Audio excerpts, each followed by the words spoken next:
Será, mas será mesmo que nós estamos preparados para receber críticas? Para muitos, trata-se apenas de estar com a mente aberta, o coração aberto e os ouvidos abertos. Eu acredito que a questão ela seja muito mais complexa do que apenas uma disposição para ouvir e aceitar. É preciso que tenhamos meios de filtragem, porque nesses tempos em que a informação nos chega em ondas cada vez mais logarítmicas em termos de quantidade de informação, existem as críticas construtivas e as destrutivas, existe a verdade e existe o fake news. Alguns até usam da mentira como se fosse verdade, para por caminhos escusos atingirem as suas más intenções contra os que são pela verdade. Paulo escreve que nada podemos contra a verdade, senão pela verdade. Jesus Cristo reconhecia o poder libertador da verdade, e ele diz: e a conhecereis, e ela vos libertará. No julgamento de Jesus Cristo é uma das questões levantadas pelas autoridades romanas. Afinal, o que é a verdade?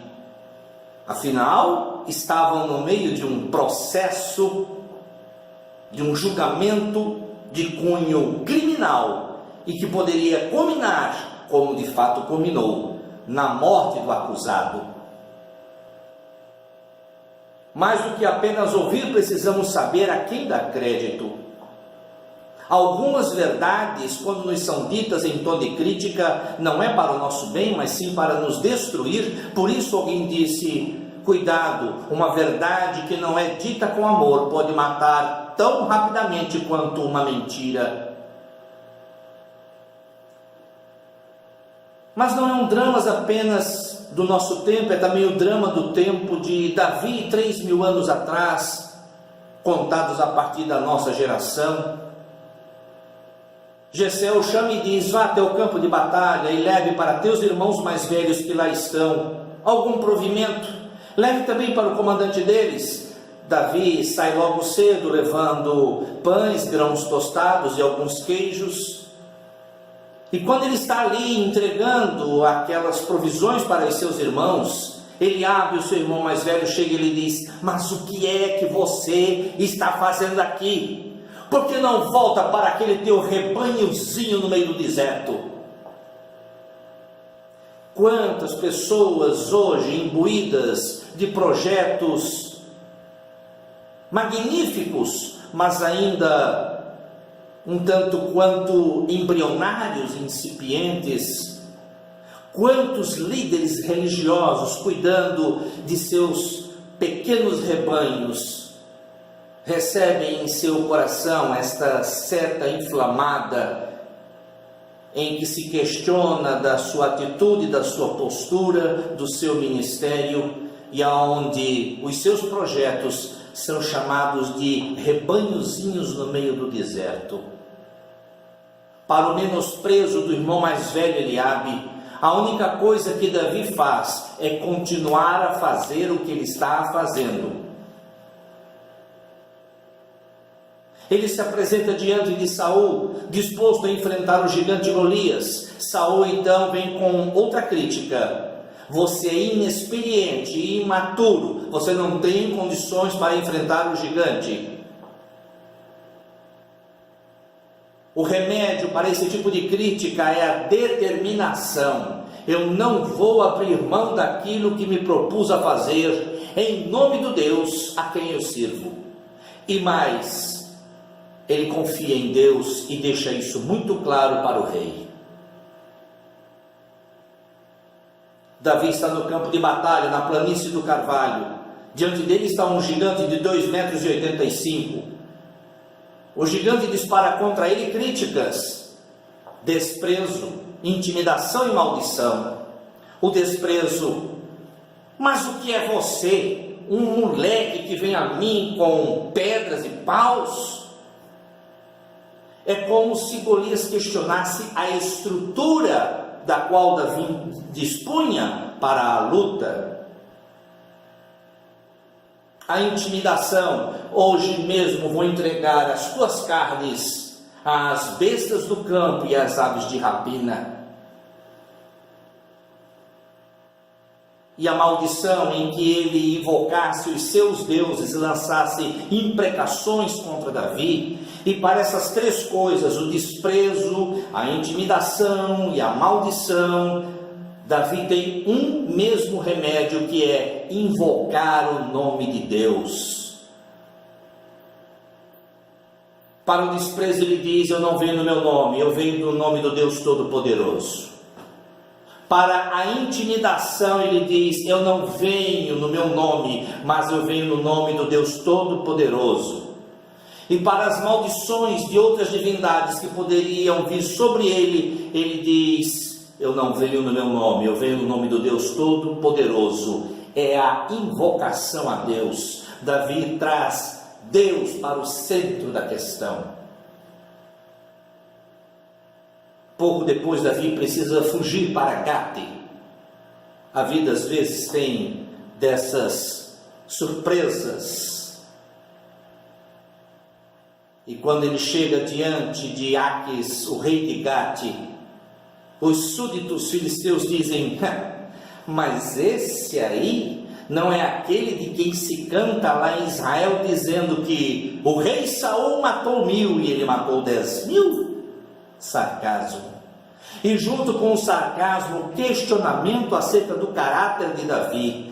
Ele veio e está em nosso meio, mas a qualquer momento ele se levantará contra nós quando outros inimigos vierem contra nós.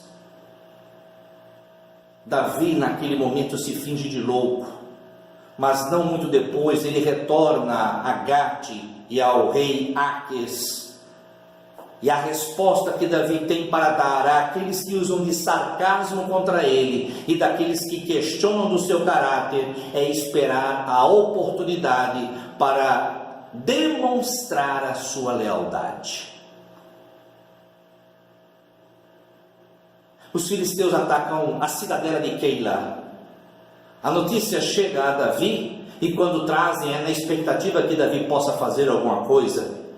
Davi se dispõe a querer lutar para defender o povo daquela cidade, mas a primeira coisa que ele vai fazer é: Senhor, eu devo ir. Deus lhe responde: vá. Mas os soldados de Davi dizem: você está se metendo numa questão que não é da sua alçada. Se aqui na nossa terra nós já tememos enfrentar estes homens, quanto mais lá na fronteira e na terra deles, onde são mais cruéis e mais bem armados. Davi torna a orar a Deus: Senhor, devo ir? E Deus disse: vá, eu os entregarei nas tuas mãos. Para aqueles que dizem que você está se metendo onde não deve, acredite no direcionamento de Deus quando Ele te leva a fazer certas coisas ou a meter-se em assuntos que aparentemente parece que não são da tua alçada. Davi está com os seus homens e os mantimentos se acabam. Ele sabe que próximo de si está Nabal, um homem rico e poderoso, que residindo em Maom, ele dispõe de grandes rebanhos de ovelhas e cabras. Ele envia 10 jovens para buscar algum mantimento. Nabal responde: e quem é Davi? Quem é esse tal de filho de Jessé? Tirarei do meu alimento que compartilho com os que me servem para dar a esse tal Davi? É como se ele dissesse que Davi é apenas mais um, como tantos outros, um modismo, uma onda. Para surpresa nossa e do próprio Davi, Deus dá a resposta levantando dentro da casa de Nabal a própria esposa daquele homem, Abigail.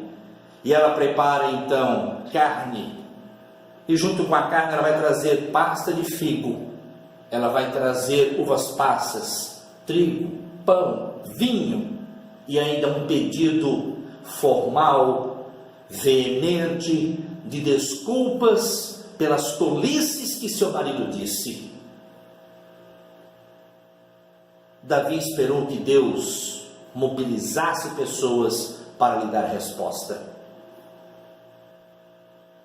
Abisai está junto com Davi e encontram o rei Saul, que perseguia Davi, que queria a morte de Davi, dormindo.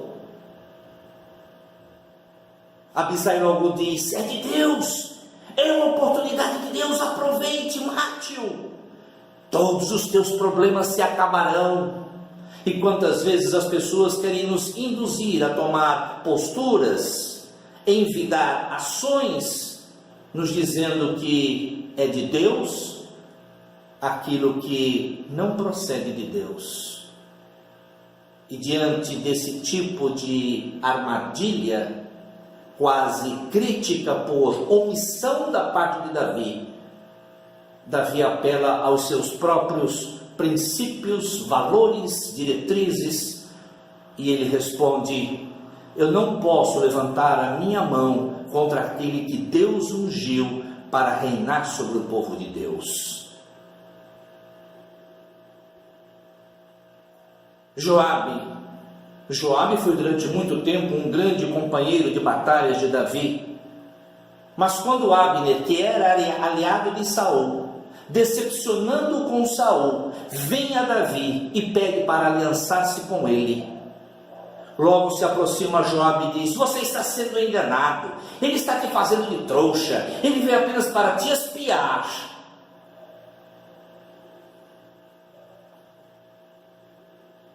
Davi, ele tem um coração tal que quando as pessoas se dispõem para servir a Deus, ele dá voto de confiança, ele acredita nas pessoas, ele dá a cara à tapa. E para a crítica de Joabe, a única coisa que Davi faz é aguardar, porque a verdade, mais cedo ou mais tarde, ela aparece cerca de todas as pessoas. A arca está sendo trazida para Jerusalém, ela é símbolo da presença de Deus, a arca do concerto.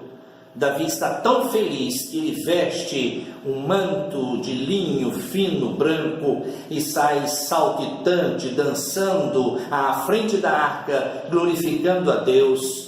O povo de Jerusalém festeja junto com ele, porque estão todos no mesmo espírito. Há uma só pessoa que está na janela do palácio, Mical, sua esposa, que não participa daquele momento. E quando Davi chega em casa, ela vem com palavras peçonhentas e lhe diz: como um vadio você fica se exibindo para o teu povo. Davi não se intimida e ele mantém a mesma postura de verdadeiro adorador de Deus. Em contrapartida, Mical se torna estéril, incapaz de gerar filhos. Absalão, seu filho, se posiciona na porta de Jerusalém, e quando as pessoas chegam para trazer as suas demandas a Davi, o rei de Israel, seu pai, ele as chama: ei, ei! E quando as pessoas lhe expõem as suas demandas, ele diz, como se fosse um doutor da lei: o teu direito é bom e reto, mas meu pai não vai te dar ouvidos. É uma crítica. Ele está dizendo que o pai é indiferente, descompromissado, insensível com o povo e com a justiça e a retidão. Davi não desce do trono para ficar no tete a tete, discutindo com o próprio filho diante do povo, mas Davi espera, se afasta, clama a Deus e aguarda por justiça. Absalão mobiliza muitas pessoas para um golpe de estado e desencadeia uma guerra civil na qual ele mesmo morre. Simei, o filho de Gera, este, quando vê Davi passando com a sua comitiva, ele vem atrás a pé, atirando pedras em Davi, jogando poeira em Davi e dizendo: és um homem sanguinário, servo de Belial. Quantos pastores, quantos estadistas, Quantos líderes já não ouvimos na mídia serem chamados de compromissados com Satanás, emissários do diabo, escravos das trevas, corruptos, quando na verdade não são, e se cometem erros, é porque são seres humanos. Aqueles que lhes atiram pedras deveriam primeiro atirá-las a si mesmo. A postura de Davi, seus companheiros dizem: deixa-me matar este falso profeta. E Davi lhes diz: se ele está profetizando assim é porque Deus consentiu. Tenha Deus misericórdia de mim e transforme o que ele faz como maldição sobre a minha vida, que Deus transforme em bênção. E Deus abençoa Davi. Joabe torna a entrar novamente no cenário da vida de Davi, e quando Davi chora pela morte do seu filho Absalão naquela guerra civil, Joabe se aproxima e diz: você é contraditório, você envergonha os que te honram, você ama os que te aborrecem, para ti aqueles que deram a vida por ti e pelo reino nada valem. O remédio de Davi para esse tipo de crítica é juntar o povo à porta da cidade e reafirmar o seu vínculo e o seu compromisso com aquela gente. Quais são as críticas ou dados inflamados que são lançados sobre você como empresário, como estudante, como profissional, como pastor, como pai de família, como cidadão? Inexperiência, imaturidade, desprezo, intimidação, maldição? Duvidam do teu caráter e te chamam de traiçoeiro? Dizem que você está se metendo aonde não deve, ou que você é mais um? Te levam pelo caminho do erro, dizendo que é de Deus, quando na verdade não é de Deus o caminho que querem que você siga? Que você é um trouxa, um bobo, que está sendo enganado, que se expõe indevidamente ou que é insensível, que serve a Satanás e é um filho de Belial ou uma pessoa contraditória? Cuidado com as críticas. Elas podem ser muito boas quando são construtivas. Somente quando são construtivas.